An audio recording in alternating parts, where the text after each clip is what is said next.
From Forex Traders Daily, this is your daily analysis with Ross Mullins, live from Richmond, Virginia. Hello everyone, this is today's video analysis for July 17, 2017. I hope you had a great weekend and are ready to get started trading this week. In today's video, I'm going to do a general overview of each of the U.S. currency pairs in anticipation of this week's trading. And I'm going to highlight some of the key levels that we will be looking for entry and exit opportunities. And as always, be sure to use appropriate risk management strategies as you go through all trade setups this week. Let's get started here on the USDCHF, the dollar franc. We're looking at the daily time frame. Probably most important is down here at the bottom right-hand corner of the chart, where we see this black box, and the market has been contained within a period of congestion or a short-term range. Here between the pink shaded area, 9600 at the bottom of the pink shaded area, and the blue zone, 9660, 9685 at the top of our little range here. Let's count them out. Today included 1, 2, 3, 4, 5, 6, 7, 8, 9, 10 days. We have been stuck inside of this little range. So the question, of course, is, are we going to look for the return of the upside, or is it going to break out back to the bottom side? We don't know that for sure, but we can look for evidences of those types of price actions. It is interesting that our Forex Black Book trend bar is still green this week, which would imply some bullish or at least a slowdown of the bearish price action. It's either going to start looking to go bullish, or it's going to just slow down this bearish price action and eventually return to the downside. So it is interesting that it's green and predominantly bullish this week. We consider a couple of other things here. Price action around this pink shaded area we've seen multiple times now, finding support here. So there's one of two options at this pink zone. Either you're going to look for an intraday bounce, a buy from 9600, and you're going to at least minimum target back to the blue shaded area. So that's what it's been doing for the past 9 or 10 days. So that might be a possible opportunity. So we watch for support and therefore reversal on smaller time frames. Next thing we'll watch for would be the final breakdown of 9600. If it breaks out underneath that pink zone, we look for it to go lower down to the green shaded area. 4-hour time frames, not really going to change that a lot, I don't think. But as we get down here, we can see the market again still bouncing around here. I think if you're looking to go long and buy within our little range here, if you're looking at any consideration of buying, you want to see some price action of reversal. I don't think there's anything like that yet. In fact, probably your best price action of reversal would be an example somewhat like this, where we saw the big red candle and suddenly a big blue candle showing us an infusion of buy orders. We don't see anything like that over here. It's just a big red candle. So we don't have any evidence of a short-term or even longer-term reversal from the pink zone. The next thing we would look for, likely, which it hasn't done since getting inside this range, would be a breakout underneath the pink shaded area. So one of those two things needs to happen today before we trade the dollar franc. Break out under the pink zone, or bounce off and get back above 96.20 today for the dollar franc. Moving over to the euro, here's an interesting look at the euro. This is the weekly time frame. Time frame. I want to show you this because all the way back to January of 2015, 2.5 years ago, we have been in a large range here. The black box, all the price action you see on the chart is contained within that big black box. What's most important about it is we're at the top of that range. You look at the last several times we touched the top over the past 2.5 years, it had a significant reversal all the way back to the bottom. Top of the two red trend lines shows you that. So here we are, black trend line, right back into that 114.85, 115.25 level. So one of two things is going to happen. It either continues the range, reverses here and goes back down, or it breaks out above 11500 and continues that upside. We're at a critical decision point here for the euro dollar. So that being said, we take it down to the next smaller time frame. Let's go down to the daily, and you can see there we are right there at that pink shaded area at the top. We've been underneath it for 1, 2, 3, 4, 5, 6, 7, 8, 9, 10, 11, 12 or 13 days we've been toying around with it inside this area. So don't buy it right now. I think that's probably your worst case scenario. If you were to buy right here and it does that reversal, that'd be your worst case scenario. You only really buy it if it breaks above that pink shaded area. So I think more likely looking for resistance and clues to reversal would be your opportunity for lowest risk and highest reward, which of course, if you look at the dollar franc, we're looking for that to bounce off support and potentially go back up if we see those clues to reversal. So again, don't buy this right now. waiting for it to break above to buy it, or watching for resistance and reversal for the euro dollar this week. GBPUSD, we are again at the top of the trend. If I zoom out a little bit, you can see we have been kind of slowly meandering our way back up after the big vote, Brexit vote, way back here. We've been slowly meandering our way back up, but we're at the top of the current price action. If you just look at it in this view, you can see we're at the top of the trend. Difficult to buy anything at the top of a trend. So I think we're probably more likely beginning to look for some pullback reversal, at least some sort of phase of a pullback. You know, even if you just take this little short range here, this short trend here, it would be more fruitful to wait for it to pull back off of the highest high before we would look for a new buy. So I think we needed to pull back before we buy it. So watching for opportunities in that direction may be something we look at as we go throughout our week this week. Over to the USDCAD. Here's something important. I kind of scooted the chart over so you can see back to the left-hand side. Between the pink and the yellow shaded area, black box, bottom left-hand corner of the chart. You can see multiple times.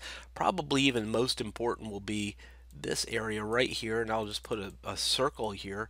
This area right here where the circle is on the far left hand side of the chart, you can see several days bouncing around between the yellow and the pink shaded area. Why am I talking about that? Well, that's where we are right now. We're at the pink zone, 126.25, 126.70 as our support. Really, only if it breaks under the pink zone do we look for it to go to the green zone, like underneath the black circle.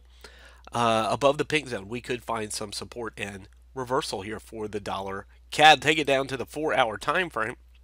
Look at our current area, and let's zoom it in a little bit. Look at our current area. Again, the pink zones are critical decision point. Either it's going to have some short-term reversal here, go back up towards maybe the yellow shaded area here, or it's going to finally break down through this pink zone, 26.25, and continue to go down to the lower area, which is that green zone at the very bottom of the chart. That is the direction of the trend, probably the direction you want to focus on until something changes for the dollar CAD. Moving over to the USDJPY, we're in a pullback or downtrend phase right now. The overall trend has been bullish. You can see the black trend line, but last week we had a pretty strong sell-off for the dollar yen. I think we're coming into an interesting area. The 100 period simple moving average sits right around 111.80, let's call it 111.80, just underneath the green zone. Now we're still a little ways from that. 50, 60 pips away from that right now, but definitely something that we'll want to make note of is that green zone right into the upper 111s if it continues to go down. Otherwise, back above the red trend line, the short red trend line over here, could be the return of the upside. Here's something else I want to mention. Fibonacci, low to high, the black trend. Lowest low of the black trend line, highest high of the black trend. Fibonacci there puts the 382 at 112.30. Guess where that is? That is right here, this blue zone, in our current support. So we're touching the 382 Fibonacci retracement level of the previous uptrend. What does that mean for us? Well, there's one of two potential scenarios here. Because of that 382 Fibonacci, it either bounces off and returns in the direction of the black trend, which is an uptrend, and we watch for clues to that, or it breaks down that 382 and continues to go down towards the moving average. So critical decision point here for the yen, right around 112.30. Bounce, goes back up in the direction of the previous uptrend. If it does that, we might even look for a new high above the last ultimate high into the green zone at the top of the chart. Break above the red trend line would give us a better look at that 4-hour time frame. Again, I don't think that changes it, but definitely that blue zone comes into play as a critical decision point. We're currently finding support there, 382 Fibonacci retracement level. A break there goes lower, but a bounce may see the return of the uptrend for the US yen. Let's take it over here to the AUDUSD. Here's something very, very significant that we studied last week. Similar to the euro, we had this long-term. We're looking at the weekly time frame here, this long-term range. We're looking all the way back to February of 2016, so about a year and a half ago. We have been inside this black box, the range, resistance at the green zone, 77.20, 77.50. What's important? We're above that right now. But we've actually seen it all the way back up to this yellow zone before. If I take this black circle on the very left-hand side of the chart, let's make it a different color.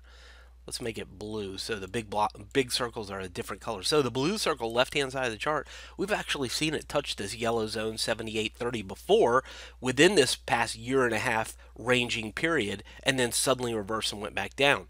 I'm not saying that's what's going to happen now, but I just want to make note of that because that's historical price action. In fact, we can't change that. So if this week suddenly goes bearish and gets back under the green zone, which is 77.50, 77.20, wouldn't that be interesting for a potential reversal opportunity? I don't think you can say that yet, but definitely something to watch for.